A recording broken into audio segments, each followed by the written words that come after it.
Anguillans are voting in general elections Wednesday. 12,500 voters are registered to vote, which will select 11 members for the next House of Assembly.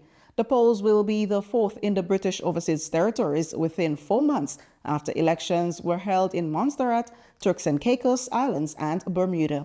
There are 34 candidates, including full slates from the incumbent Anguilla Progressive Movement of Premier Ellis Webster and the main opposition Anguilla United Front, Cora Richardson Hodge. There was early voting on Tuesday, mainly for senior citizens and members of essential services. We spoke earlier tonight with Premier Webster. Well, I think it was good the way it went today. It was specifically for those 70 years and older, those disabled, and the public servants and immigration, customs, police, prison. So it was really, it was a good turnout, I thought, in terms of getting those persons out so that they can work on election day tomorrow. What are your expectations going into tomorrow? I think tomorrow it's going to be exciting. I look forward to persons are excited to vote. They're coming out early, I heard. They're already talking about getting there early and getting their vote to count quickly. You had a 1-month campaign. How did that go as far as you're concerned? And has that put you in a good stead for tomorrow? Well, it was a pretty intense campaign. It took a lot out of us, I think, in terms of the frenzy of the campaign going, of getting house to house, of still working in government. So I think it was pretty intense.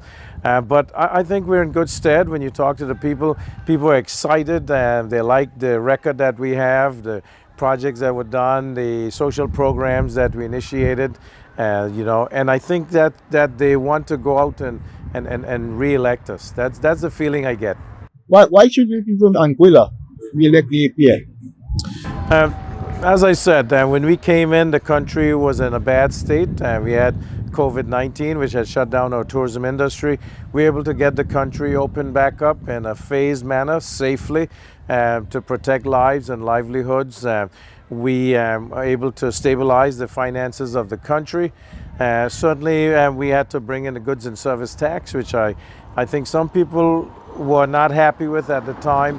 But I think over time they've realized that it's because of the predictable revenue from that tax that we can do the things that we've done, such as the social programs, the senior shield for those 70 years and older, the junior shield for those under 6, removal of house tax, dialysis patients being covered. The programs and projects, getting the airport done, which we know that's a big project. But we do know from the airport master plan that is going to be the greatest economic impact that we can have in Anguilla.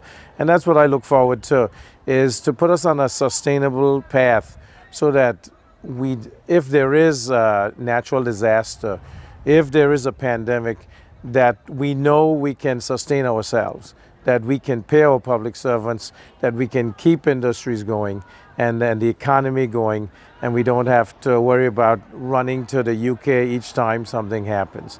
What if you are to say what the most significant thing your government did in the first term, what would that be? And the most significant thing is that we have built up confidence in the people and government. Because I think before the people thought they elect governments and then governments do what they want and then they move on to the next. I think with us what they've seen is that government is for the people. So the social programs that we've done, people see that they have benefited. And some of the electricity credits to decrease their cost of living, decrease the cost of electricity, helping the elderly. I think what people see is that it's a government that works for people. And I think that's what's important to me, the advances in healthcare, the advances in education.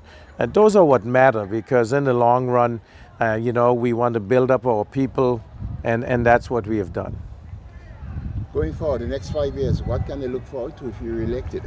Well, I think that a continuation of what we're doing, but building on top of that. We want to help our young people to become homeowners. So first-time homeowners, first-time home buyers, there will be incentives and there will be funding so that they can get off the ground and become independent in themselves. Other things that we want to do is we want to improve healthcare and make sure that it's more accessible, but have more specialists, have a more modern healthcare building facility, and also providing the services that right now we send our patients away for. We want to decrease that medical treatment overseas and keep it here in Anguilla. And I think that's the type of confidence that the people need. And so in terms of education, doing education that is more fit for purpose, such as the TVET Center, so that persons can learn skills that they can use here in Anguilla, and also in academics, preparing them for the global community so that they go away, but when they come back with skills and professions that can develop Anguilla. Thank you very much.